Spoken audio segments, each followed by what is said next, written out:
మిగతా పార్ట్స్ ఏవి లూజ్గా తిప్పేయచ్చు. ఇవన్నీ అండర్స్టాండ్ వస్తుంటే అది చేసేటప్పుడు మనకి ఒక ఎంజాయ్మెంట్గా ఉంటుంది అనమాట. కావాల్సిన పార్ట్స్ స్ట్రెంగ్త్ పెట్టి చేస్తున్న ఎంజాయ్మెంట్ ఉంటుంది.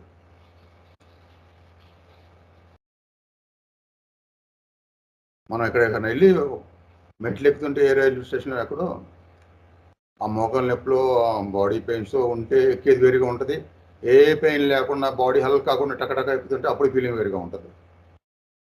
ఇది చేసేటప్పుడు కూడా అట్లా ఉంటుంది అన్నమాట ఎన్ని అనుభవంలోకి వచ్చిన తర్వాత.